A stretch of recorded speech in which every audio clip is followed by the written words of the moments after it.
I'm pleased to introduce our next speaker, Professor Ian Chubb. Ian has been a strong and effective advocate for government and industry support of innovation and research in science, technology, engineering and mathematics, STEM, over several decades. Throughout his career, including as Vice-Chancellor of the ANU and as Chief Scientist of Australia, he has made significant contributions to improving the infrastructure for scientific research and training and was conspicuous in raising the public profile of science in the media. Ian. Thank you, Jim.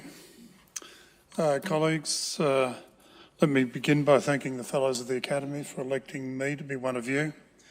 It's a great honour, and I assure you that I'll do what I can to help the Academy achieve what we all hope to be able to achieve for science in Australia. Now, all of you will know that my path is different from the one taken by most of you.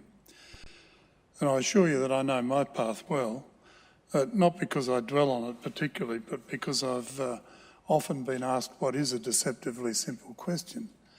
How do you get a job like yours? And my response and the tone is dependent on whether the emphasis is on the how, the do, or the you in that question, as in, how do you get a job like yours? And I respond a little differently to that from the how or the do. But the simple truth is that there was no plan, there was no strategy, there was no carefully laid out path for me to follow. I never planned to be a Vice-Chancellor, for example, until I was almost one. I certainly didn't expect to be the Chief Scientist. So the nub of it is that I was offered opportunities and that I took some of them when the timing was right. So I disappoint those who think there's some magic formula. Opportunism is probably the word, or opportunistic. Now, there were a lot of steps along the path, but I've assured Jim that I'll try and keep to time, which he knows is a commitment that I've never been able to make or to keep. But I have a carefully laid out speech here to try to do just that. It began, I suppose, the end of my path began in the year 2000, when Peter Boehm, who was then Chancellor of the ANU, called to explore whether I'd be interested in the Vice-Chancellor's job. In the event, I was at ANU for a touch more than 10 years. And during that period, I had to work with Prime Ministers and Ministers across the political spectrum. I worked with John Howard, I worked with Brendan Nelson, Julie Bishop, Kevin Rudd, Julia Gillard, Kim Carr, a lot of others as well. And during that period, I learned a lot about politics and politicians. I learned about their sensitivities and their foibles. And you get a taste for it, I have to confess. So it turned out to be handy for me because shortly after I retired from ANU, Kim Carr asked me whether or not I'd be interested in taking on the role of Chief Scientist. I hummed and hawed about it. The hammock and what I used to describe as the Guatemalan rum beckoned. But in the event, I did take it, persuaded in part by Julia Gillard, whom I remember saying to me once, Ian, it would be a great transition to retirement. So it was, of course, some transition. After many hundreds of speeches, a few thousand meetings, a lot of media, Senate estimates, never to be forgotten, the odd angry email or two, sometimes even 3 or 4, and a lot of nights away from home, I look back and think, wow, you should have known yourself better, Ian. I should have seen that it was a challenge that I would take up and I'd give it all that I had. And that was more than just a gentle transition to retirement. But I did enjoy it, especially the opportunity to see Australian science from that unusual, quite unusual perspective. So I saw just how good the best of our scientists really were or are. And I surely saw that many of them were amongst the very best in the world. But I also saw the extent to which science was under threat from members of the community who were sceptical, often hostile, sometimes both, through to many politicians who seemed to have only a passing interest in science and what it was trying to achieve, if they had any interest at all.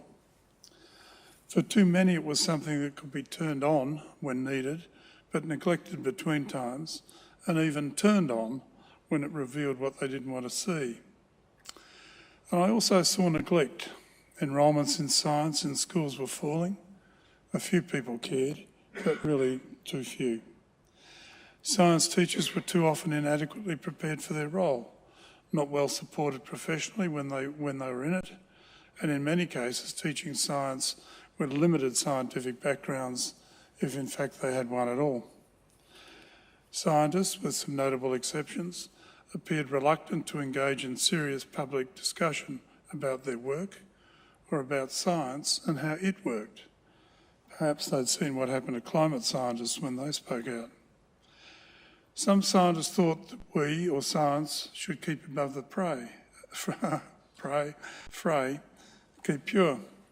Funding was light, it was tight, infrastructure was ageing and inadequately prioritised. Policies changed regularly, too often with limited connections across portfolios. And particularly I saw that Australia was almost alone as a country with no cohering and comprehensive strategic plans for science.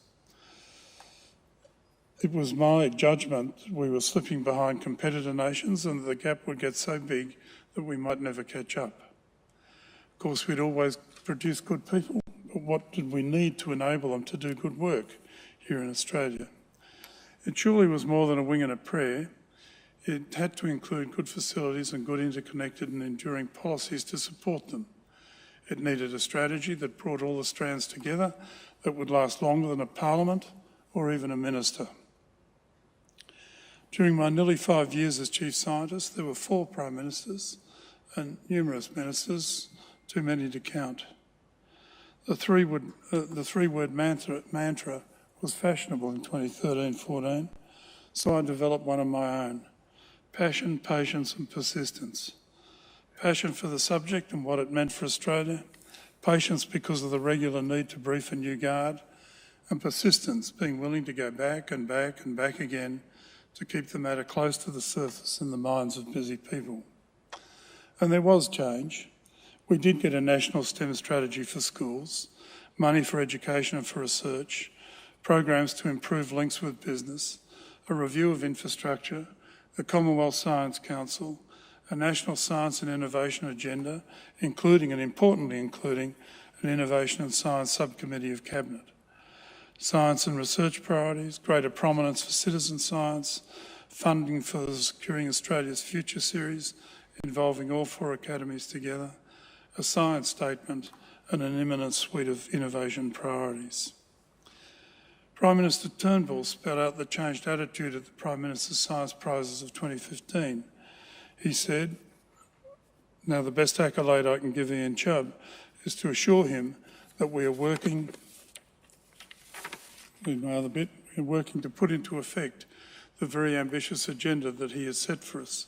We have to be, and we will be, a country that invests in science and puts it right at the centre of our national agenda. Well and good, but where to now? So I think it's up to all of us to make sure that the walk continues to be walked.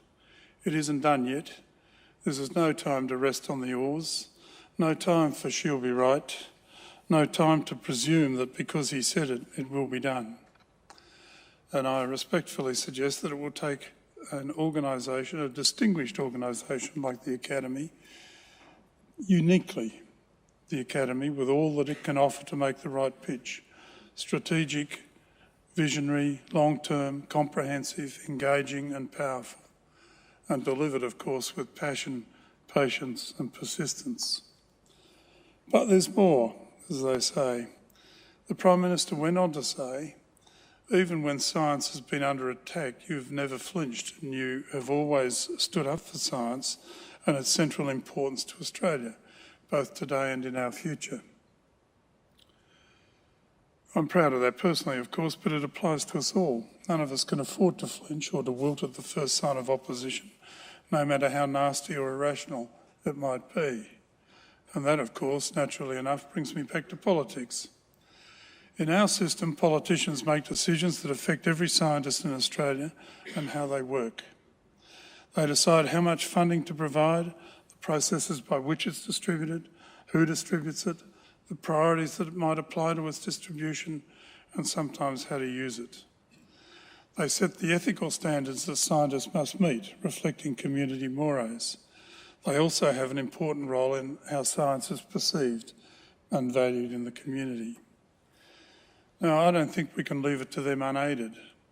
Tony Blair, when he was Prime Minister in the UK, once said to the Royal Society, I quote, "The benefits of science will only be exploited through a renewed compact between science and society, based on a proper understanding of what science is trying to achieve." So we, colleagues, I think simply must work with our community and the political leaders, engaging, cajoling, informing, educating, so that the benefits of science have at least a fighting chance of surfacing in the minds of those same busy people. We cannot be above the fray. We can, of course, choose how to be in the fray, but be in it we must. So to conclude, of course there are things that I would have liked to have done or done better in all the many jobs that I've had. But I don't sit around wondering what might have been. Rather, I do have a sense of obligation of the future and to the Australians of the future and their place in the world. And that leads me to do what I can, to try to make that future better. And I've been lucky. I've had opportunities to do just that offered to me throughout my life, and I've taken some. I've had excellent and caring mentors. I've had great colleagues, friends and students, and the privilege of working with some of the smartest people going around. I've had a tight and supportive family with me all the way, and without any of them, little of it would have happened, and I'm grateful to them all. Thank you.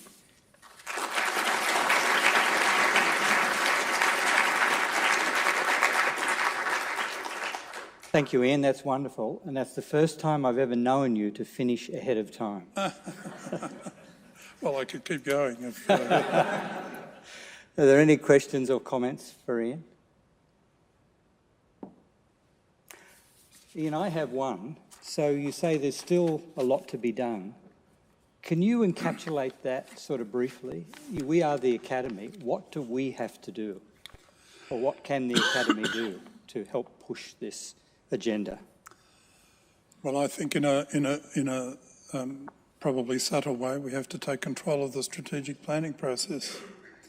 Basically, I think it will be, now how we do that will depend a lot on what's happening, but I think the Academy is in a position to develop a long-term strategy for science in Australia, to sell it to all the sides of politics and the relevant people, to work out what Australia could be, what Australia needs to do in science to get to what Australia needs to be, and present that in a way that appears to be much more visionary than simply a demand for more money. So, of course, there'll be money in it, but at the end of the day, it's better to fund something than simply a request for money. So I think I know that there are plans afoot. As I said in my little video, there is a plan for a plan, but I suspect that we would be better off making sure we're deeply, deeply involved in it and probably leading it. Thank you, Ian. Thanks, Jim.